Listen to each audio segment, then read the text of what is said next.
Chose promise, chose due les amis, suite à nos Cobra TV Awards spécial meilleure barre de son de l'année 2022, je vous avais fait une promesse, un comparatif entre un système barre de son assez évolué versus un système home cinéma traditionnel. C'est fait.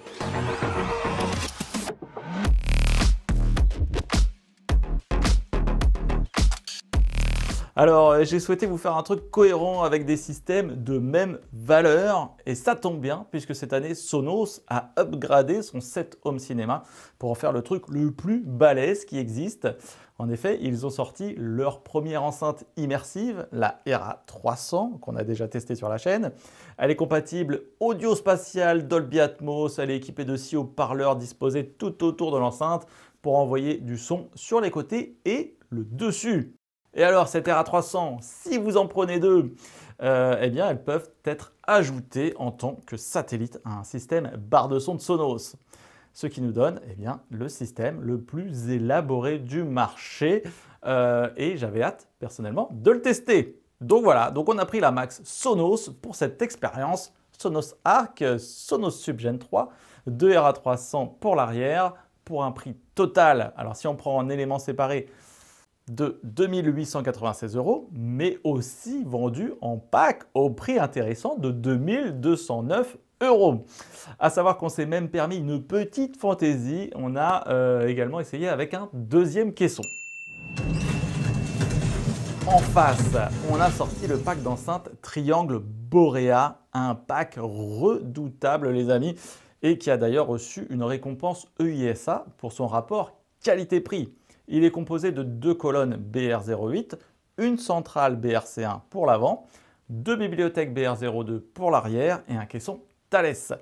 Un 5.1 qu'on a drivé avec le Yamaha RX A2A, un excellent ampli 7.2 pour un prix total de 2447 €. Prix auquel il faut rajouter un petit budget câble d'à peu près 38-68 € en fonction de la gamme qu'on choisit. Et ici, bien sûr, vous avez la possibilité de faire évoluer votre système en ajoutant soit deux canaux supplémentaires sur les côtés, soit deux canaux verticaux avec par exemple les BR-A1 de Triangle. Pour nos écoutes, j'ai installé le tout dans un auditorium home cinéma du magasin de Cobra Boulogne pour passer d'un système à l'autre.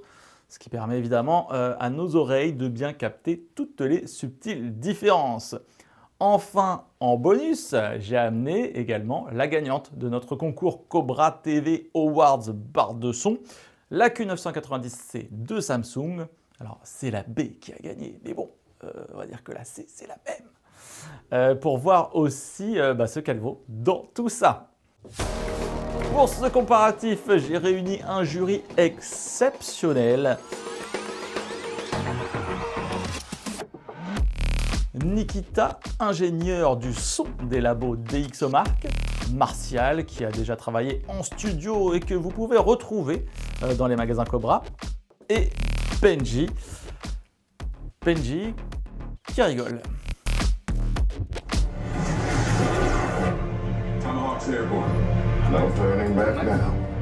Avant de se lancer dans le comparatif, les réglages. Nous avons laissé les systèmes en neutre, c'est-à-dire que nous ne sommes pas intervenus sur les égaliseurs basses ou aigus de chaque système. Ça aurait trop compliqué l'expérience. Évidemment, tous les calibrages ont été réalisés. TruePlay sur le système Sonos avec un iPhone et le calibrage YPAO avec le micro de l'ampli Yamaha sur le système Home Cinéma. Et nous sommes dans une pièce de 30 mètres carrés à peu près. Voilà pour le setup. Je vous propose maintenant de reprendre les différentes catégories des Cobra TV Awards pour vous situer au mieux où en sont les barres de son face à un vrai système home cinéma. On commence avec l'immersion, la spatialisation du son, la bulle 3D, la dispersion des effets. Alors déjà, je vais vous adresser un mot sur le système Sonos. Parce que là, le Sonos avec les Era 300, les mecs, ça marche. C'est d'ailleurs pour moi le système le plus enveloppant que j'ai pu tester en barre de son plus satellite. C'est vraiment le gros point fort du système. Là, franchement, Sonos a franchi une étape dans le domaine des barres de son. Et du coup, c'est vrai que la Q997 Samsung, en comparaison directe, est un petit peu faible à l'arrière. Alors vraiment, c'est vrai que les RA300 font un travail incroyable pour vous mouvoir le son sur toute la scène arrière et jusque sur les côtés de l'axe 180 degrés. C'est assez impressionnant. Maintenant, si on compare au système Home Cinéma, Martial nous fait remarquer un petit manque sur les côtés de la scène avant. Il y a des super effets à 180 et derrière, mais par contre on a un petit peu un trou à l'endroit où on mettrait les fronts sur les enceintes. C'est vrai que même si la barre de son est équipée de haut-parleurs qui vont projeter comme ça sur les côtés de la scène et créer une petite présence, comparé à deux colonnes, c'est tout de suite moins convaincant, moins là. Ensuite, si on compare juste l'effet de bulle sonore des deux systèmes, c'est-à-dire l'enveloppement, on était d'accord tous les trois pour reconnaître que les RA à l'arrière permettent de mieux remplir, mieux couvrir l'espace, surtout l'axe 180 par rapport aux enceintes biblio de triangle, plus directives et où la transition avec l'avant est un peu plus brutale. C'est vrai que le vol d'oiseau 360 de la démo Atmos m'a semblé plus présent, plus homogène en fait, tout autour de nous avec le Sonos. Mais attention, parce que là, c'est vraiment le point clé de ce comparatif. Ça va être moins précis sur Sonos. Et ça, je vous assure, ça joue énormément sur la perception du son. En fait, il faut comprendre que les barres de son simulent la propagation du son avec des rebonds, ce genre de choses. Là où l'ampli, lui, a des canaux d'amplification séparés, spécifiques à chaque canal, qui définit mieux le son et ça s'entend de fou. On a quelque chose de beaucoup plus précis là où la barre de son va être un peu plus floue. Les effets ils vont être un peu plus noyés comme ça dans la masse alors que les enceintes vont mieux situer l'objet sonore entre guillemets.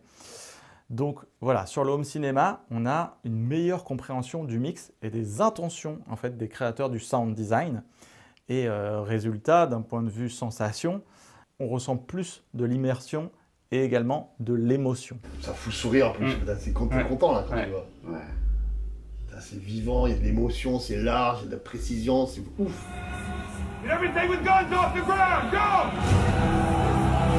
Et cette sensation de précision comme ça dans le traitement du son dans chaque canot, elle va se ressentir sur les autres critères de notre comparatif, notamment le traitement des voix et des dialogues. Et là, je peux vous dire que ça saute aux oreilles. En effet, notre cerveau y est super attentif, puisque évidemment, pour comprendre un film, il faut bien écouter ce qui s'y passe. Et les voix, on reconnaît ça tout de suite. Et c'est vrai que sur le couple Yamaha-Triangle, non seulement les voix sont plus intelligibles, plus claires, mieux dessinées, elles ressortent vraiment, mais en plus de ça, elles se fondent mieux dans le mix du film et on gagne en cohérence. Et du coup, on n'a même plus besoin de réfléchir. En fait, on écoute, on rentre plus finalement dans le film, on écoute moins, on cherche moins à entendre les choses se présentent plus naturellement. Tous les détails, ils ressortent bien, on les distingue, la musique, elle empiète pas sur la voix elle a sa place, tous les effets, les explosions, tout est là. Alors chez Sonos, c'est bien, attention, hein, mais voilà, on a toujours ce petit sentiment c'est un tout petit peu moins net. On n'a pas la même discrimination des différents éléments du mix que sur le système, sur un système au cinéma en fait. J'ai enregistré les 3 systèmes avec un micro et si on analyse en fait le volume sonore de chaque système, on peut remarquer que Sonos va être le plus plat, c'est-à-dire que il met un petit peu de tout au même niveau. Donc en fonction des scènes, il va faire ressortir plus ou moins certaines choses, mais on va perdre en dynamique et en relief. Ce qui est en fait plutôt adapté pour une écoute en salon où on peut avoir du bruit ambiant, la cuisine qui marche à côté, ce genre de choses. Comme ça, le son est toujours un petit peu au même volume et on est moins tenté de jouer sur le volume justement. Tandis que c'est vrai que sur le système home cinéma, bah voilà, il y a plus de dynamique avec des scènes qui vont être un peu moins fortes et d'autres un petit peu plus explosives. Dans Top Gun, il y a une scène qui illustre très bien ça. Il y a un enchaînement de scènes entre la base des opérations où vous avez les chefs qui parlent très distinctement au calme dans leur base et puis des scènes de guerre d'aviation où ça devient beaucoup moins clair avec des explosions, la musique et tout. Et bien là, les voix sur le système Sonos s'écrasent un peu dans le mix où on a une petite sensation d'étouffement. Pour moi, il manque quelque chose alors dans les médiums, mais pas vraiment les bas médiums, plus vers le haut des médiums. De plus, Nikita nous fait remarquer que les timbres sont également plus justes sur le couple ampli-enceinte, ce qui aide à gagner en fait en naturel, en transparence du mix. Il remarque que le système Sonos pêche un peu sur la balance tonale, notamment sur l'homogénéité du haut médium, qui va manquer un peu de détails, et également une légère exagération sur le haut des aigus pour ajouter un petit peu de brillance dans le son, mais voilà, ça sonne un peu artificiel. Je rappelle que sur les barres de son, notamment Sonos, vous avez des modes voix, des enhancers qui sont disponibles comme ça pour faire ressortir les dialogues, ce qui est d'ailleurs très efficace, ça marche vraiment super bien pour améliorer la compréhension des dialogues, mais voilà, vous allez perdre encore un petit peu en naturel et surtout en fidélité au mix d'origine du film.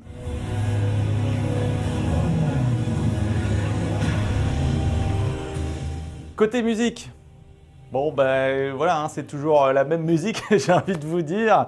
Vous devinerez bien aussi que le système Home Cinéma s'exprimera mieux sur les bandes originales.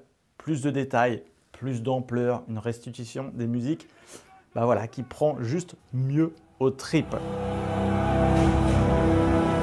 Les musiques sont beaucoup plus touchantes sur un pli d'enceinte que sur une barre de son. Mais attention, je ne dis pas que le système Sonos ne fait pas bien, il fait très bien. Mais là, voilà, comme on est bien sûr dans un jeu de comparaison, on est bien obligé de reconnaître que oui, le home cinéma, ça va un peu plus loin. 1688 lasers go. Côté puissance, alors ici on est dans une salle de 30 mètres carrés. On a poussé un peu le volume pour voir ce que ça donne. Et on a mis le système Sonos à 100% de son volume pour s'offrir un volume d'écoute aussi puissant et fort que ce qu'on avait sur le système Home Cinéma qu'on avait réglé sur moins 12 dB. Et à ce volume d'écoute max du système Sonos, eh bien, ça tient bien. Franchement, le volume max est atteignable sans perte. L'ensemble reste cohérent et homogène et on peut saluer Sonos pour ça. Mais à côté, eh bien, l'ampli a encore de la réserve. On peut encore monter plus fort. Alors certes, on va avoir un peu d'agressivité dans les aigus avec les triangles. On a également testé rapidement avec les focales qu'on avait, les focales Vestia, et c'était légèrement plus doux. Côté grave aussi, un peu timide le système de Sonos dans cette grande pièce. Je pense qu'il aurait été sympa de l'ajuster en le poussant un petit peu plus. Mais bon, voilà, on est resté dans les conditions neutres. Et d'ailleurs, même avec l'ajout du deuxième caisson, on est resté un petit peu sur notre faim de ce côté. Je pense sincèrement qu'on aurait pu avoir un meilleur résultat en ajustant le niveau des caissons. Alors, un mot rapide sur notre championne des barres de son, la Q990B, qui est la C ici dans notre comparatif. Personnellement, je la trouve toujours vraiment impressionnante. C'est vraiment une belle bête ça. Belle scène avant, bien dynamique, avec des graves bien présents. Juste toujours cette sensation de clarté dans le haut du spectre avec un peu d'agressivité sur les aigus. Du coup, un son légèrement moins plat que sur Sonos, mais une immersion moins complète. Voilà les amis, vous l'aurez compris, le système Home Cinéma offre toujours une expérience un cran au-dessus des systèmes de barres de son, même les plus évolués du marché. C'est très très bon, mais il y a quand même il y a un palier quand même, donc on ne peut pas se remplir ensemble. Mais attention, on est dans un comparatif vraiment dur pour les barres de son. C'est un match-up déséquilibré, on dirait, dans les versus fighting. Quand on regarde les éléments, la taille des haut-parleurs, la présence d'un ampli dédié quand même d'un côté, alors que l'autre, tout est contenu dans la barre de son. Voilà, c'est les différences qu'on constate sont quand même légitimes. Cela dit, on reste tous les trois d'accord pour dire que vraiment Sonos propose quelque chose de génial voilà, pour un salon et une belle évolution dans ce qui existe en barre de son. Côté immersion, vraiment, c'est très très bon. Voilà, donc le gap en tout cas se resserre entre le home cinéma et les barres de son, mais quand même, l'ampli plus enceinte reste un cran au-dessus en termes de détails, de timbre, de dynamique et de transparence quant au mix du film. Maintenant, il faut pouvoir installer aussi un ampli, des grosses enceintes, tous les câbles partout. Moi, je sais que chez moi, ça c'est mort. Moi, j'ai pas envie de tout ça dans mon petit salon. Ce serait trop invasif. Et voilà, système barre de son, ça me va très bien. C'est beaucoup plus adapté pour une intégration chez moi. Et puis, c'est aussi suffisant pour profiter des pistes Dolby Atmos sur les films. Vraiment, ça fait le boulot. Certes, oui, voilà, ce ne sera pas aussi bien qu'un home cinéma. Il faut faire des petites concessions, les amis. C'est comme ça, on ne peut pas tout avoir.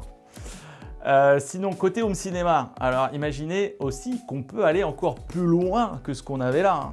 Donc là, c'était déjà, on va dire que c'est le début un peu du home cinéma. On peut vraiment faire évoluer le truc super loin. On avait déjà eu l'occasion d'ailleurs de faire un truc de malade avec les équipes de Marantz. Un système 7.3.4, c'était le gros délire. Voilà, je peux vous dire que les sensations sont décuplées, poils hérissés 100% du temps. Voilà les amis, j'espère que ce comparatif vous aura plu. Merci à mon jury, Nikita de DxOMark, Martial, que vous pouvez retrouver au magasin de Cobra Boulogne quand même, si vous n'êtes pas chanceux de pouvoir discuter avec un passionné comme ça. Et voilà, donc tous les systèmes sont bien évidemment à voir, écouter, tester dans les deux magasins Cobra. Merci d'avoir regardé la vidéo, c'était Benji et je vous dis à très bientôt.